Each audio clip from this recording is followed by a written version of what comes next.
All right, what's going on, Legion fans? Welcome to our third episode in It's a Bird? It's a shield? Nah, it's just another podcast. Just another podcast. Yeah, we got another Falcon and Winter Soldier episode coming That's here. right. Episode number 3, The Power Broker. That's right. I told you. Yeah, you told me I it was said going to be. last Yeah, that was week, going to happen. Talking about the Power Broker. Focusing on the power. He was a Yeah. sneaky little guy. Did we see him? We didn't see him. We didn't see him. Didn't see I him. want to see him real No bad. idea I want to know who who he he is. is. No, it's is it- Chris Evans. It's Carly. It's Chris Evans. You think it's Carly? It could be Carly. Ooh. No, it's not Carly. That'd be kind of cool, though. No, she's not going to be the Power Broker. Well, hey, you know what? I mean, obviously, spoilers. She blew up a bunch of people. Yeah, but she's What if she's using everybody and I don't she's really think- the power broker? I don't think so. That would be... She was in, what's the place called? The, Beyond the Pines? no, the place where they're all hiding out. It starts with an M. Yeah, but that she said she was there. They were all there. Yeah, I know. But No, you're reading too No, much into this. I don't know. All right, I don't think so. Said it here first. It's Chris Evans. Said it here first. So we've covered our bases. Either Chris Evans or Chris it's Carly. Evans, Carly. Not even, listen, Both are not high probability. not even Steve Rogers. It's just Chris Evans. It's like just it's Chris just Evans. Chris Evans. Chris Evans not playing Steve Rogers. He's been recast a third time with Right. Johnny Storm. Yep. Steve Rogers. Yep. Now the power broker. Exactly. Oh, he's got one of those faces. No, but I'm excited. It's I'm a excited great to episode. see. It's a great episode. Yeah, So so good. Marvel. I got to go back to it again. Yes, go for it. This WandaVision nightmare. Like, seeing what they did with the Winter Soldier, Yeah. Falcon and the Winter Soldier, Yeah. I am, like, so even more disappointed by WandaVision. It's just different. It's just a I know different it's style. different. I know, It's like- but I don't... You're like comparing. I'm getting what I wanted Right. Yes. from this is more WandaVision along now from in Falcon, and Winter Soldier. But you're like comparing Die Hard with 50 First Dates. You know, like they're two Those are very different which genres. One's Die Hard and which one's 50 First Dates? WandaVision's obviously Die Hard. I mean, when we're talking about a buddy cop comedy, it's gonna be 50 First Dates. Of clearly. course, Adam Sandler, Drew Barrymore. Yeah, you yeah. can't get better. Yeah, I mean, clearly, Bucky is Drew Barrymore. Well, he got the stare. No, but it's like, they're two different. They're very different. I know. And I like that the variety interesting. in Marvel. Like they're taking risks. You know what I mean? Well, like they're not for the just first doing time, a cookie they're cutter. not following a formula like yeah, they had in the past. they're just doing what they want to do. I would say the first risk Yeah. that they actually took outside of their formula was Thor Ragnarok. Yes. If you remember, Thor Ragnarok blew people away because it was so different. Well, that and like the Ant-Man movies, they were both like weird. They weren't quite You're Marvel. right. Ant-Man is weird. Yeah, they weren't quite like because it was it started I as don't an know. Edgar I Wright wouldn't say script. that. And I wouldn't say they weren't quite Marvel. They were still Marvel. oh sure, but they Especially weren't the first Ant-Man. Ant-Man and Wasp though was a little bit more different. I love that one. Yeah. They were great. Yeah, but Yeah. you're right. But they've been known to take risks, and WandaVision was a big risk, and I thought it was good. It just wasn't. Yeah. You and I mean, I think we both like the beat 'em up kind of action. And we're getting that and now. we're getting that in this one. So it's good. Power Yeah. Broker, I said it in the last episode. Oh yeah, here he comes. Power Broker He's was watching going you. to be a bigger player in this game. Yeah, not just a name drop. Now, what I also said that it doesn't seem like it's the case is, and I'm jumping a little bit around here, is yeah. so we found out more about the serums here. Maybe it's Sharon Carter.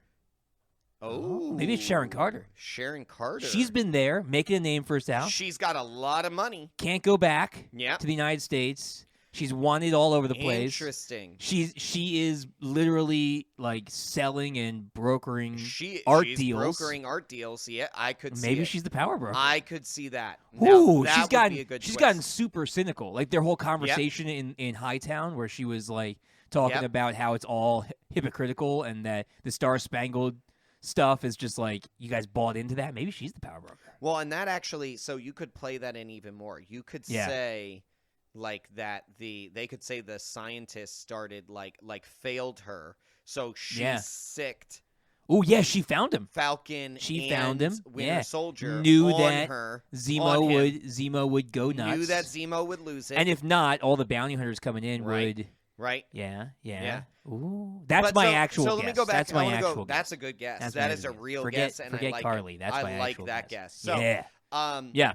the serum, though. Right. So my initial idea around the serum, which is what it played out in the comics with the Power Broker, is that you had to keep taking the serum. Yeah. It wasn't, now we find out permanent. that it seems like at least that the effects seems permanent. Yeah, and because they only have like 20 doses of it. They went through like the way that Carly was with her friend were describing when they took it. Right. It seemed very similar to the flashbacks we saw in Civil War when they were trying to give it to the and they were like burning up and they're like they were in a lot of pain in the hospital beds and everything. So they were talking about like their blood felt like they were like burning as it was taking over them. And she wanted to like die from it. So it sounds very similar to that. So maybe it's permanent. So I agree. Yeah. I think it could be more permanent. Yeah. I mean, this scientist who made it, he really wanted to boast about himself. Man wanted to brag on himself. He gave me some Jesse Eisenberg, Lex Luthor vibes. He did. Actually. I mean, well, a little bit. Yeah, I would agree. His cadence. But my man did not care. He was just all about, I am the greatest scientist that has ever lived. Well, he was like, I was a god. I was a god. That was a great And then line. He dusted. And then he lost everything. I love that, though, because it's going back to the blip, like ruining everything. Right. And throwing so much off. Yeah. Well, I mean, my favorite part of that is, I was a god, and then Zemo shoots him in the head, and he's just done. That man is dead. Oh, you're not dusted. You're not coming back. No. You are dead. You're done. Yeah. And I love how Sam's like, don't ever do that again. He's like, I won't. Yeah, he will. Oh, yeah, he will. Yeah. I love it. Yeah. So that's really what this episode is all about. This episode is all about Zemo. And so I told you filling this in the before. cracks about the serum. Filling in the cracks about the serum. But that's all interconnected. Oh, yeah, for sure. Yeah. So what I told you before is I thought Zemo in Civil War was a cool villain. He was different, but he didn't really impress me at all. And they didn't flesh him out. You didn't really know much. Yeah. We are getting to see the real Zemo. Oh, yeah. Zemo. Baron Zemo. He's the Baron still. We get to see. He's even got the albino cheetah fur. Yeah. My gosh. Which he has that. Do you know what fur that reminded me of? It's a collar in the comics, but that's Vin Diesel XXX. That is his coat. Yeah. That is amazing. Well, it also reminds me of like old school Destro from G.I. Joe. Sure. With the big rounded collar. Yeah. But in the comics he has a neck thing. It's not a collar, it's like a coat, but it's like a neck thing that's frilly like that. That has it looks but good. They put it in here. I'm like, oh, that's and he even got the purple hood. Yeah, he got to see him in the hood. I don't know why he made the decision to put on the hood in that moment. Because he looks super cool. Sure, but there was no reason for him in that moment to he would put on the hood because he looks super cool. Something he was already doing and blow up a bunch of people. He looks super cool. Yes, okay, yeah. I mean, that's other than it looking super cool, but why didn't he put it on earlier? And then he took it right off. He took it right off. He took it right off. I don't really understand. But so the whole episode's about fleshing out Zemo. Yeah. Getting to know him as a real character. Right. And you had talked a little bit about he doesn't have disdain for Bucky, right? The same way he does for all other super soldiers. Yeah. He makes an interesting comment when Bucky goes to visit him in the prison, where he's just like, "At least you weren't conscious for most of your prison," because Bucky would sleep for decades, and then they wake him up when they needed somebody to do something. Well, and he was brainwashed, and so I mean, he could have. But he remembers everyone he killed, so he still remembers all. But that. He wasn't. It wasn't programmed to do it. He wasn't in control of himself. Yeah, and so Zemo seems to see him as just a pawn. It's not his fault. So he's not some. And he talks about the American egotism. He's not some superhero who's grabbed hold of his power to right the wrongs of this world. He was forced into it. He didn't want to do it, and the things he did with his powers weren't things he wanted to do. It wasn't his or choice that he had control over doing. Right, he wasn't going out for his own fame or glory. So I feel like Zemo kind of gives him somewhat of a pass and is willing to work with him, and that's why he told Sam not to go in. He said, "Sam, you're an Avenger. Let me go in. I'm not a hero, right?" And Bucky doesn't see himself. He's never seen himself as a hero, right? Which is unfair. I mean, he's totally a hero. I love seeing Bucky. But when he went back, to Winter Soldier mode, oh man, dude, and all the mechanical movements and stuff. And, so Zemo and Bucky's interactions are awesome. So great. I mean, I liked Zemo David Brühl coming out right away. Such a good actor. I liked him coming out right away with the codes. Oh yeah, he just starts saying it just to see. just to see what sort of reaction am I going to get. And then he says, there's still a little something in you. Yeah. Oh, he's digging at him, man. He's digging. And even Sam says that he's going to mess with our heads, right? Exactly, so especially yours. Yep, he's digging in. No offense. Offense taken. Yeah. Right, but it's like, Bucky, come on.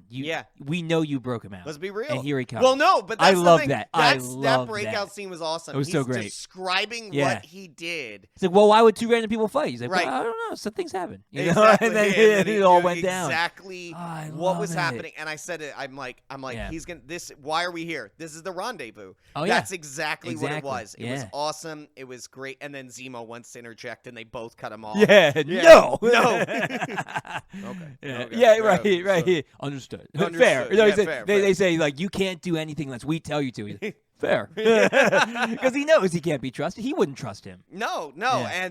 And so we get to see them set up this like fragile partnership with Zemo in everything they're doing. And Manipur, is that where they go? Yeah, that's the name. That's the name. Manipur. And so it starts with an M. We get Hightown and Lowtown, Manipur, which is where they set up the first rung to be able to find out what is happening with this superhuman, super soldier serum. Yeah, and so great. The Lowtown is like the comment that they said. I bet you don't have a lot of friends in Hightown. Yeah. Nope. But I got a lot down in Lowtown. Yeah. And they happen to have one in Hightown, apparently, with Sharon Carter there. Apparently, she can still kick butt, man. I love her fighting style, just like the. Like it's all grapple work. Like it's all really cool grapple work. Well, yeah. The knife work, like she did great with the knife. At one work. point, the guy like pins her to the wall, and she like grabs the knife out of his belt and stabs him with it. It was like super cool. Like Carly and I were watching it, and she's like, guys, she's like yelling at the guys in the crate because they're like, guys, come on, like she's out here like covering everyone. Oh yeah, like, and she's not even asking for help. But hey, if she's the power broker, she could be. Then maybe she's just okay. Maybe she was fine. Maybe she knew exactly where they were going. Maybe it's not that impressive. Maybe. Well, I mean, it's still impressive. Still pretty impressive. But maybe she just had it all under control because she's in control. She's watching. Could, because she's the broker. And she gave them earpieces, so now she can listen in. Right. And she's watching. Right. Power broker's watching, man. Right. I think it is. And that is a really good jump. I like it. But here's the thing. So we talk about the power broker. Right. Who's like we're 3 episodes in. Yeah. Who's the big bad here? Yeah, we don't like I'm assuming the power broker actually is. I think it's going to be the power broker. We haven't met the power broker You yet. know what? It's the big villain reveal, is the power broker. Like I bet you the power broker is going to do something similar to what like Red Skull did with Flag Smasher and in the comics, where it kind of uses them or uses him, without him knowing. Like Power Broker is going to manipulate the Flag Smashers and manipulate John Walker and then be revealed at the end. And they're going to have to deal with the Flag Smashers and deal with John Walker. And then they'll find out the real villain is actually the power broker who's been orchestrating all of it. Right. And so, like, the question comes to how far is the power broker actually manipulating? Because here's the question. So they say that the Flag Smashers stole the serum from the power broker. Right. Did they steal it? Or did he let them take it? Yeah. Because he wanted to create, or she. I was going to say he or she. Sharon he or she wanted to create havoc. Sharon Carter. Yeah. In the GRC. Yeah. Wanted to expose U.S. Agent. Yeah. The new Cap. Yeah. I hate calling him that. He's just trash. He's U.S. Agent. Though they call him Cap. I mean, his buddy calls him Cap. Yeah, but so lame. Is this a huge manipulation by the power broker? I bet you it is. Is this all just setting up? Yeah. And the only card that the power broker didn't really account for might be Falcon and Bucky. Yeah, probably. And Zemo. Zemo maybe even more so. Yeah, I think now originally we talked about Zemo turning and being kind of like a manipulator. Right. I think Zemo's going to be he's just going to be a straight up like anti-hero in this one. Like he's going to because he has you want to believe his conviction. No, but his conviction of no superheroes, like of no super people, is so strong. It's like the enemy of my enemy is my friend kind of a thing. I think he's going to be in that role. And this is where it comes down to. So they discover the scientist. And Zemo, they find out he made only 20 batches. Right. But he could have made. He can keep making them. And Power Broker is giving him the money to make them. Right. And he has so the he could. means, the resources, the ability. The lab, everything. So Zemo just shoots him. I love it. And I love that because what he's thinking in that moment is, this guy could make more. Yeah. Kill him.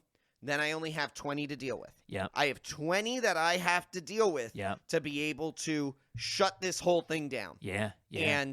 And so my only thing that I told you before that I'm a little bit concerned about is I think Zemo, I don't think he had plenty of opportunities to run in Hightail. Oh, sure. Especially when they were pinned down. The time when he put the mask on. Where he put the mask on. He could have just left. And then he got the car. Yeah, he could have saved them and left. He could have just left. Yeah. He could have been out. He didn't even need to save them. That was a perfect escape. They were pinned down. He could have gotten the car and just left. But this goes back to something you had said before we were recording, where you were saying that you think Zemo is it's less that he respects Bucky and more that he's using him for a means to an end. Right. And so he didn't he could have escaped, yes, but he still needs them for something. He needs them to kill right, the other. He needs their strength and their resources. Exactly. He can't take down the super soldiers. 20 super soldiers. He can't take them down without them. Right. So he's using them. Then who's left?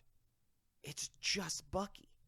That's his goal. And I bet you, the reason why he said there's something a little bit left in there is he has some sort of shutdown code on him. He's got some sort of last code. Now, I'm telling you. Wakanda wiped it, man. They wiped it. Shuri wiped it. Deep. Yeah, maybe. Well, hey, speaking of Black Panther, though. But Black Panther. Ooh, yeah. Right? The Dora Milaje make an appearance. Bucky's the best, love it, man. Bucky's the best. Yeah. He picks up on everything. Oh, he found their little communication spheres. I am all about Bucky, I love it, man. He is awesome. Well, he's like the White Wolf. He is. Yeah. He's like the super evil version when he was Winter Soldier of Nick Fury. He's like the best spy assassin ever. Like, I mean, even Black Widow was like, he's a ghost of a ghost. Like, even she couldn't track him. Right. So he's the best, and he still has all those skills. Right. I'm with you. I love it. But I'm just saying he is awesome. I love the way that they're playing Bucky. And, and they're the way that they're drawing. It seems like Sam and Bucky closer together. Oh yeah. Yeah. Now, the most important question of this podcast. Sure. Would you drink the snake innards drink? Oh, 100%. I've drank worse than that. I've drank worse than that in my day. That was so nasty. It's like the regular, and he's like, I like what he did. I like what he double taked it. Yeah, he did. Double taked. He goes, oh, nope, all right. He's like, all right, let me do it. And then Bucky gives him like the nod of approval, like, all right, good job. Yep. But it's like, Zemo got like a regular drink, and then he got like. It was like snake embryos or something like that. Like, I don't know what he cut out. He brought like two eggs like out of the snake. Killed an entire snake. Like, for what one is going drink on? Too. And then and only took those two little pieces. Man. Well, hey man, I don't know who he was supposed to be, but he was some traitor. There's a lot of storylines here we got to tie up because we also go to when his sister blows his cover. We haven't even covered that storyline in a minute. What a rookie mistake, though. Who brings your cell phone in and leaves it on? Yeah, this Sam come on, Sam. What are you doing? Like your phone goes off. How? It's like, really? Come on. He almost pulls it off. Yeah, I like that though. He had it, but then she said Sam. It's like, who's Sam? It's like, oh no. The guy who didn't want to drink a snake. Yeah. So last thing we got to talk about for this episode is the way that they start. It's not much, but we get a little bit more. With not much John Walker. Not much John Walker, but just enough to remind us to freaking hate him. Oh, I hate him so much. Just hate him. You know what? I talked to is the worst. My folks watch this show too, and they come to me when they're like, "What's happening?" Right? Sure. I just tell them to watch the podcast, but they call me. I don't know why they want to talk to me. No, but so I was talking to them, and they were like, man, they had only seen the first episode, and they were like, we just hate that dude. Like when he came, they were like, he just came out, and like the minute you saw him, you're like, I don't like him. First off, it's great acting. Did you know that in the first episode, all he does is he waves and then he winks at the camera. Yeah. The wink was improv. Well, that's great. Wyatt Russell just decided to wink, and they kept it. He's Russell, so good at playing the guy you don't want. You just want to hate him. Yeah, he's just such a and he's doing a great job with it. I love it. Yeah, but we get a little bit of it. What we get is he will do anything that he believes he needs to to accomplish the mission. Ends justify the means. Exactly. Which is the exact opposite. Of Cap. Oh my goodness. Yeah, when his buddy is like, but that's not legal, and he was like, do you really think if we get done, we need to get done? Do you really think they're gonna care how we did it? Exactly. And it's like the worst. What? Oh no. Cap doesn't say that. That is the exact opposite of what Cap says. Cap's all about virtue. All the virtue in one person. All the virtue. Oh man, it was the worst. Little bit. It started with that Don't you know who I am? Yeah, the GRC. And I love the guy's line back. Oh yeah, I do, and I just don't care. Yeah. It starts the whole episode. Nobody ever said that to Cap. Nobody ever said that to Steve Rogers. He never flaunted his name. Yes, but he didn't have to. He didn't have to. Everybody knew who Steve Rogers was, and nobody wanted to deal with him. Yeah, exactly. When people say, "Do you know who I am?" It's like you shouldn't have to say that. Shouldn't have to say it. If your name is that nefarious, if it's that powerful, then you shouldn't have to say that. Exactly. But he says it, and the guy's like, "Yeah, I just don't care." And you know why he said that? Because you're not Cap. Because he's not. Even he knows it. It's like, you're not Steve Rogers. I don't care who you are. You're just a dude who put on the suit. Yep. And it's showing, man. He's losing it. He's losing it. I do believe we are going to be dealing with here. Because you said this is set up for more than one season. Yeah. They probably won't wrap everything. I think I do think he's going to take the serum. Oh yeah, I think he will. He's going to get his hands on the serum, and he's going to inject himself. Yeah.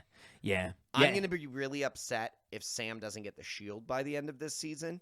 I will be really upset, but I'm starting to think it's not going to happen. I think it will. I think here's my bank. I think he'll get the shield, but I think at least the Power Broker will still be at large, if not the Power Broker and Walker.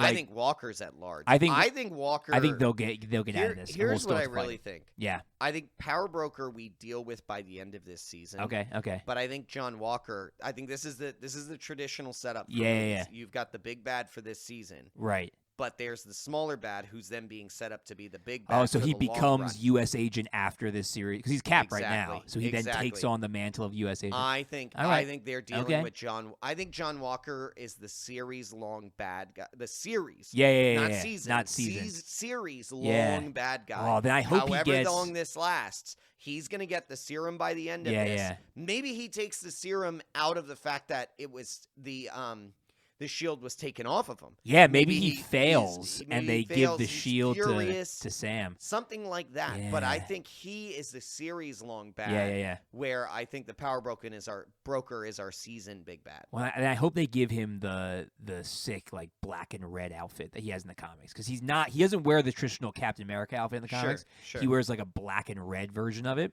Well, I don't think he's gonna wear that yet. But but I mean when he becomes U.S. agent, in the next season or whatever, I hope he wears something like that, because man, that'd be cool. Talk to me a little bit more about U.S. agent.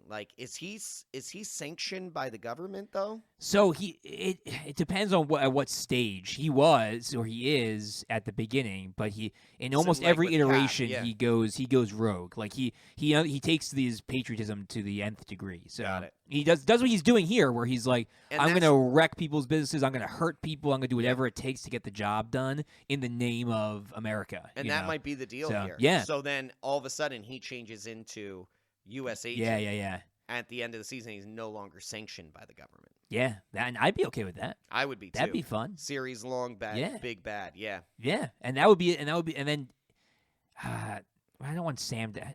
I hope Sam doesn't become superpowered. I hope he just stays. No, him. I don't think Sam. I hope he doesn't. I hope he just stays him, because I love that about Sam, is that he can still be Cap. He doesn't need a super serum to be Cap. I mean, the man kicks already like he has super Well, serum. that's because he's wearing Stark tech. I know, but I mean, you get my point. Yeah. But I don't think they. I don't think he will. And I think here's the thing. Yeah. I bet he gets the opportunity and he turns it down. Ooh, I bet because my man's got virtue. That's right. Just that's like right. Cap. And that's the difference. Yeah, it's true. And that's the difference. And we keep seeing it over and over again. Right. He's the one who displays the characteristics of a true hero. Right. And John Walker keeps falling short. Right. Can't wait till next episode, man. I know. I am really, like I said, this is what I wanted from a Marvel TV show, and now we're actually getting it.